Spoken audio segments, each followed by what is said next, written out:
Patrick. And I'm Teo Torres. Yeah, we're going to find out what a plunker is coming up here. That was from breakfast. the last hour, if you weren't watching. Yeah, it's interesting. All right, let's go to Eileen Javor. It's just absolutely ideal weather for wherever you may be. Yeah, that's right. We've gotten rid of a lot of the heat. That Delta breeze is going and the skies are clear, setting up for a beautiful day. Here's what it looks like at Lake Tahoe this morning. The lake is quiet, but I bet you in the next couple of hours, we're going to start to see a lot of those boats buzzing around like we did yesterday in this holiday weekend. And look off to the right here. Yeah, that is the moon's about to set over the Sierra Peaks. That is the nearly full moon. It was full yesterday, but today starting to lower in the sky, and just beautiful view there at Tahoe this morning. Valley Planner looks fantastic. We're going to enjoy temperatures in the 60s throughout the morning time, warming through the 70s and only getting to about 81 by lunchtime. In that heat wave and that heat we had around over the weekend, we were already crossing 100 degrees by midday. So this is a far cry from that. We're at 94 by 3 p.m. and then falling back to about 90 at 6 p.m. And then by the time the fireworks go off around Sacramento, temperatures should be in the low 70s, very comfortable.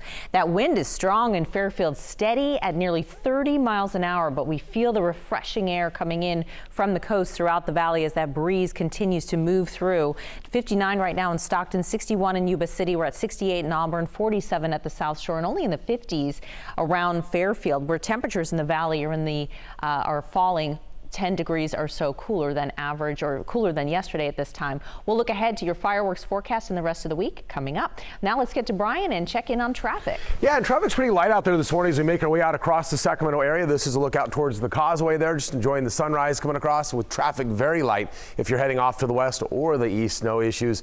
Even heading up into the Sierra this morning if you're heading up there to try to catch the fireworks and some beach time later today. Highway 50 looking good. Interstate 80, no issues coming into Sacramento from Roseville down in. Folsom Lake's been a very busy place recently, so I definitely want to get there early because parking has been filling up. I've noticed that the last couple of days. I-5 and 99 looking pretty good coming up out of Elk Grove. No issues there. And as you make your way to Stockton, no problems until you get down around French Camp, right around the off-ramp there at Matthews Road. There's a vehicle that rolled off the off-ramp. It's not on the freeway, and that's why we're not seeing any delays there, but that is going to be on the southbound side. You'll likely see at least one tow truck there. Northbound 99 between Modesto and Manteca, no delays there, and 205 all the way through the 580 transition, no problem. A clear sign that people are taking the day off. Highway 50, Rancho Cordova to 99, a 10-minute ride there. Interstate 80, Roseville to Split, 9 minutes, and then coming up out of Elk Grove, 11 minutes on 5 or 99.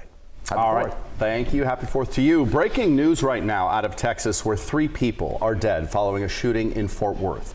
Just happened before midnight last night at a 4th of July party. 8 other people are hurt, including a child.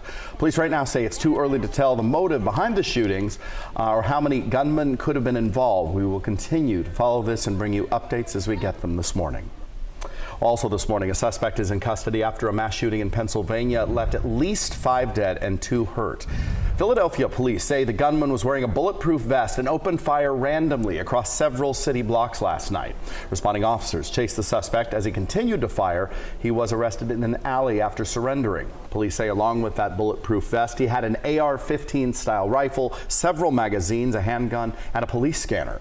5 people were killed and 2 boys aged 2 and 13 were hurt. They're in stable condition at the hospital now. 1 person is in custody, but no other details have been released. Well, meanwhile, Sacramento police are investigating a shooting that left 2 people hurt. This happened just after midnight along the bike trail near Cal Expo. 1 man was shot in the face, another one was shot in the ear. No suspect information at this point is public. To our wildfire coverage now, and an evacuation warning is out for parts of Madera County because of the growing whiskey fire. The wildfire started yesterday after a tractor crash killed a man. The 65-year-old man crashed in tall grass on his property when the brakes on his tractor failed. The fire is in the Cascadel Woods area. It's about 60 miles northeast of Fresno, and it's about 15% contained and has burned about 50 acres. Flames are threatening several buildings and did force some roads to get blocked off. Now we go to Washington State, and the Tunnel 5 fire is continuing to spread just north of Portland. Emergency experts say that wildfire is burning in timber and brush near a small town that is east and across the state line from Portland, Oregon. Now the fire has grown to almost 550 acres. Several buildings are destroyed, and the highways going into the area are shut down, and people are under evacuation orders. The fire did start Sunday, growing quickly because of the extreme terrain and how hot and windy it is. Well, firefighters from our across the region getting ready for their longest night of the year as illegal fireworks or legal fireworks used or disposed of improperly are bound to cause some issues. And today there are lots of ways and lots of places to celebrate America's independence. In Lodi, it all starts with breakfast. KCRA3's Melanie Wing goes live at Lodi Lake, beautiful spot, where we're going to hear a lot of flapjack flipping going on. Yeah, for sure. And we're in the pancake batter tent. They have a tent for all of this. This is where the magic starts. And my buddy RJ here is getting ready to make the first batch of batter. Look at this. I'm ready. RJ is ready with the super powered whisk. Check out this activity. Oh my goodness. Have you ever seen a whisk this big? And the bowls, they mix it all up. And then these things right here, we talked about the plunkers. This is a plunker, and what they do is they get the batter on in that little contraption, and then they put it on one of these griddles and plunk it down. We'll see some of that a little bit later on this morning. In the meantime, check out all these volunteers. They are ready to make the pancakes. They're standing by getting these griddles all heated up. It's looking good. It's already smelling good too, because if you walk with me over this way, we're going to show you where the sausage is happening. Look at this. We've got guys here at the grill.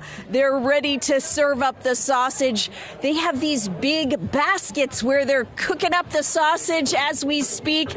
It smells so good. And all of these sausage links are handmade. There's a place called Lakewood Meats here in Lodi, and they handmade all of these sausages specifically for the 52nd annual Lodi Pancake Breakfast for the 4th of July. This is all put on by Kiwanis of Greater Lodi. It's a fundraising event, but it's also, I'm told by organizers, a wonderful community event. They expect to serve 3,500 people here today at Lodi Lake. You can still get in the door. Event runs from 7 a.m. to 11 a.m. this morning. We'll send it back to you. I'm in the smoke of the sausage here. It smells so good. Earlier, Melanie, we teased you and tell us what's a plopper? Plunker. Plunker.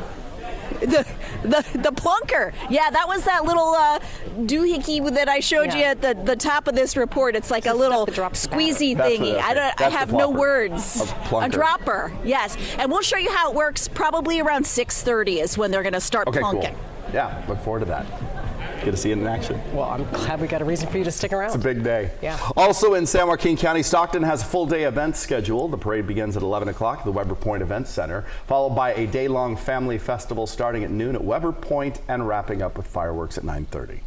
In Tracy, no fireworks because of safety concerns out there, but the city is doing its very first drone show. A lot of communities are doing this now, and you can go out to the Tracy High School football stadium to check it out. The gates open at 7. City is still hosting its balloon hot air launch and a pancake breakfast right now at Lincoln Park.